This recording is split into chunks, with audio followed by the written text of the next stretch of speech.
ओम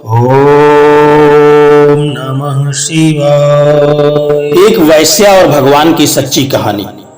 दोस्तों, कैसे एक वैश्या के सामने भगवान को भी झुकना पड़ा। दोस्तों, यह कहानी नहीं, एक सत्य घटना है।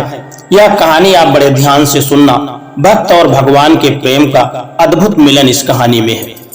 दोस्तों, यह कहानी आपको अंदर से झकझोर करके रख देगी।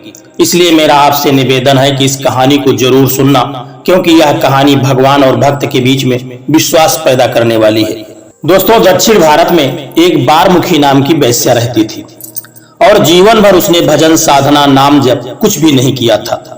लेकिन प्रभु जिस पर कृपा करना चाहें, प्रभु जिसे अपनाना चाहें, तो कोई न कोई ऐसी लीला प्रकट हो जाती है, क्योंकि जिसको प्रभु ने पकड़ा वो लाख बचे लेकिन बच नहीं सकता।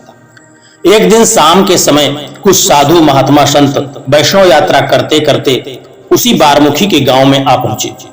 शाम का समय हो रहा था, रात्रि विश्राम करना था। बारमुखी के घर के बाहर एक छोटा सा बगीचा था। संतों ने सोचा कि रात्रि के विश्राम के लिए इससे उचित स्थान और कोई नहीं होगा। ऐसा सोच करके वे सारे संत वहीं पर रुक गए। रात्रि का समय हुआ, वो बारमुखी सज धज करके, पूर्ण श्रृंगार करके घर के दरवाजे पर आकर के खड़ी हुई और देखा कि आज उसके बगीचे में कुछ संत लोग रुके हुए हैं। बारमुखी के मन में तो आनंद हो गया कि मुझ जैसी पतिता के घर में संत कृपा कर सकते हैं। उसने सोचा कि मेरे पास धन तो बहुत है, बहुत पैसा है। आज प्रभु की कृपा से जीवन में पहली बार मेरे दरवाजे पर कुछ संत आए हैं, क्यों ना इनकी कुछ सेवा कर दूं। ऐसा विचार करके वह अंदर गई और घर में एक थाल मोहरों से स्वर्ण से भरकर लाई और थाल सजा के चली है संतों की सेवा के लिए। सोच रही है कि आज मेरा कमाया हुआ धन सफल हो गया, आज ये धन संतों की सेवा में लगने जा रहा है। लेकिन मन में एक डर भी है, पता नहीं ये संत स्वीकार करेंगे भी नहीं। किसी तरह से हिम्मत जुटा करके वह संतों के पास पहुंची है। हाथ में सोने का थाल है। जैसे ही बगीचे की देहली तक पहुंची और एक कदम आगे बढ़ाने लगी तो कदम वहीं रुक गए। कदम आगे बढ़ते ही नहीं, लाख प्रयास करती है लेकिन कदम नहीं बढ़ते। एक संत ने देखा कि एक स्त्री दरवाजे पर खड़ी है। वो आए उसके पास और कहा कि देवी कौन हो, क्या बात है, कैसे खड़ी हो यहाँ आधी रात को। बारमुखी ने कहा कि बाबा, जिस बगीचे में आप बैठे हैं वो बगीचा मेरा है और ये घर मेरा है। बाबा, मैं कुछ सेवा करना चाहती हूँ। प्रेम के कारण उसकी आंखों में आंसू आ गए। संत ने कहा, अच्छा क्या सेवा करना चाहती हो। बारमुखी कहती है कि बाबा, मेरे पास बहुत धन है, ये कुछ तुच्छ भेंट है, मैं आपके लिए लेकर के आई हूँ, आप इसे स्वीकार कर लें। संतों ने पूछा कि तेरी भेंट तो स्वीकार कर लेंगे, लेकिन पहले ये तो बता कि तू है कौन, क्योंकि दान भी हर किसी से नहीं लेना चाहिए। न जाने कैसे कैसे कर्मों से धन को कमाया जाता है। अब बारमुखी चुप हो गई, डर गई कि कैसे कहूं कि मैं एक वेश्या हूं। अगर मैं इन्हें बताऊं कि मैं एक वेश्या हूं तो ये मेरी सेवा को स्वीकार नहीं करेंगे। और आज बड़े भाग्य से मुझ जैसी पतिता के घर में संत पधारे हैं और मैं सेवा न कर पाऊं, इससे बड़े दुर्भाग्य की बात और क्या हो सकती है। उन संत ने कहा कि देवी, जो भी है सच सच बताओ, कोई पर्दा मत करना, क्या नाम है तुम्हारा, कौन हो। उसने हिम्मत जुटा करके कहा कि बाबा, मेरा नाम बारमुखी है, क्षमा करना बाबा, मैं एक वेश्या हूँ। इतना सुन करके वह संत चौंक पड़े। दोस्तों, उसी मंडली में श्री रामानंदाचार्य जी महाराज भी बैठे हुए थे और उन्हीं के भजन का यह प्रभाव था कि बारमुखी अपने घर से बगीचे में एक कदम भी आगे नहीं बढ़ा पा रही थी। वो संत दौड़ करके स्वामी जी के पास पहुंचे और उन्हें सारी बात बता दी कि बाबा, जिस बगीचे में हम लोग बैठे हैं ये बगीचा एक वेश्या का है और वो वेश्या बाहर खड़ी है, एक थाली में सोने चांदी हीरे की मोहरें लेकर के आई है और सेवा के लिए वह खड़ी है। बाबा, हम तो वेश्या का धन स्वीकार नहीं कर सकते। स्वामी जी ने कहा, सत्य बात है, एक वेश्या का धन हम कैसे स्वीकार कर सकते हैं, लेकिन आई तो भाव से है। संत ने कहा कि लेकिन भगवंत के लिए तो सब समान है, क्या पता इसकी सेवा भगवान स्वीकार करना चाहते हो, इसीलिए इसको ऐसी प्रेरणा हुई हो। रामानंदाचार्य जी ने कहा कि उसे लेकर के आओ। अंदर डरते डरते कांपती हुई बारमुखी बगीचे के अंदर पहुंची। हाथ में सोने का थाल है, आंखों में आंसू, गिर पड़ी चरणों में रोने लगी। क्षमा करना प्रभु, मैं बहुत पतित हूँ, अधम हूँ, बहुत नीच हूँ, न कोई भजन किया है, न कोई साधना, न कोई जप किया है, लेकिन मन में एक जिज्ञासा जगी जब से आपका दर्शन किया है कि कोई न कोई तो ऐसी बात होगी जो आज मेरे द्वार पर आप पधारे हैं। स्वामी जी ने कहा कि कोई बात नहीं, क्या चाहती हो? बारमुखी ने कहा कि बाबा, मैं कुछ सेवा लाई हूँ और मैं चाहती हूँ कि ये संत सेवा में लग जाए। स्वामी जी ने कहा कि तेरा भाव बड़ा शुद्ध है और हम तुझे आश्वासन भी देते हैं कि तेरी सेवा हम जरूर स्वीकार करेंगे, लेकिन ये सेवा हम नहीं, साक्षात प्रभु रंगनाथ तेरी सेवा को स्वीकार करेंगे। अब तो बारमुखी जी के मन का आंगन महक उठा, प्रफुल्लित हो चुका था।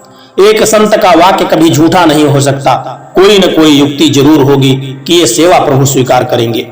पूछा, बाबा आपने तो कह दिया है कि तेरी सेवा को भगवान स्वीकार करेंगे, लेकिन मेरे पैसे को तो साधारण ब्राह्मण भी नहीं छूते, भगवान कैसे स्वीकार करेंगे? स्वामी जी ने कहा कि हाँ देवी, तेरा भाव सच्चा है, तेरी सेवा को प्रभु जरूर स्वीकार करेंगे। बारमुखी ने कहा कि प्रभु मुझे क्या करना चाहिए? उस संत ने कहा कि तू भी जो भी सोना चांदी पन्ना आभूषण लेकर के आई है, इनसे तू रंगनाथ जी का एक सुंदर सा मुकुट बनवा दे। बारमुखी ने अपने संपूर्ण धन से एक सुंदर सा मुकुट तैयार करवाया और आई है संतों के पास, बोली कि बाबा मुकुट तैयार हो गया है, मेरे प्रभु इसे कब स्वीकार करेंगे? अब जब संत उनके घर में निवास कर रहे थे तो गांव के लोगों ने विचार किया कि बारमुखी के प्रति उनके भाव बदल चुके थे। जो कल तक बारमुखी से घृणा करते थे उनका मन भी बदल चुका था कि कुछ न कुछ तो इसकी भक्ति में होगी जो इसके यहाँ संत पधारे हैं।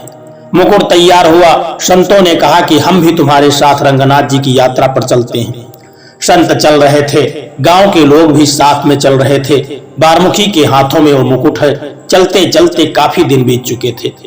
बारमुखी की उत्कंठा बढ़ती जा रही है। अब उसे इंतजार नहीं हो रहा कि कब मैं अपने सच्चे प्रीतम से मिलूंगी और कब मैं उनको मुकुट पहनाऊंगी। बारमुखी से रहा नहीं जा रहा था, पल पल तड़प रही थी। जन्मों जन्म की प्यास जागृत हो रही है। अब तो नयन केवल श्याम सुंदर का दर्शन करना चाहते हैं। बस एक ही आशा, एक ही उम्मीद हृदय में बाकी है कि कब वो दिन आए जब मैं अपने सरकार को मुकुट पहनाऊं। मेरे प्रियतम, मेरे प्यारे, तेरी पल पल याद सताए। मंदिर की चौखट पर पहुंची है, मंदिर के पट बंद हैं, पट खुलने का इंतजार कर रही है। कब सरकार के दर्शन होंगे, कब यह जीवन सफल होगा, क्योंकि अब तक का जीवन तो विषय वासनाओं में व्यर्थ गंवा दिया था। ये तो प्रभु की कृपा से संत मेरे घर पधारे और संतों की कृपा से आज जीवन की यात्रा प्रभु के चरणों तक आ गई। उम्मीद लगा के बैठी है। कुछ समय के बाद मंदिर का दरवाजा खुलता है। अंदर श्री ठाकुर जी का श्रृंगार हो रहा है, पर्दा लगा हुआ है और बारमुखी मंदिर की चौखट पर बैठी है। कब पर्दा हटे, कब झलक मिले, कब दीदार हो।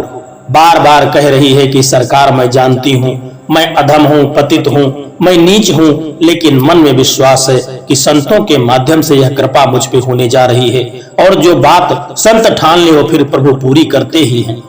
संतों ने कहा कि बारमुखी मंदिर के अंदर प्रवेश करो और मुकुट श्री ठाकुर जी को अर्पित करो, लेकिन बारमुखी मंदिर की चौखट से उठती नहीं। संत बार बार कहते हैं, प्रार्थना करते हैं कि बारमुखी ठाकुर जी के मंदिर का पर्दा खुलने वाला है, अब मंदिर में प्रवेश करो और ठाकुर जी के लिए जो तुम सेवा लाई हो वह उनको अर्पित करो। लेकिन जिस स्थान पर वो बैठी है वहां से उठती नहीं, रो रही है, बिलख रही है, तड़फ रही है कि सरकार जीवन भर तो मैं अशुद्ध रही, लेकिन जब तेरे दर्शनों का सौभाग्य प्राप्त होने को आया तब मैं फिर से वही जानती हूँ कि मेरे भाग्य में आपका दर्शन नहीं लिखा।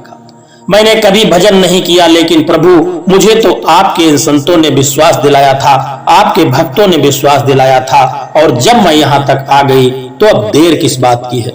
संत बार बार कह रहे हैं, बारमुखी अंदर मंदिर में प्रवेश करो, लेकिन बताए कि अशुद्धि को प्राप्त हो गई। उसी समय रोने लगी, बिलखने लगी कि सरकार क्या लेस मात्र भी भाव मेरा आपके चरणों में नहीं था जो इस समय में अशुद्धि को प्राप्त हो गई, और मैं इस अशुद्ध अवस्था में मंदिर में कैसे प्रवेश कर सकती हूँ।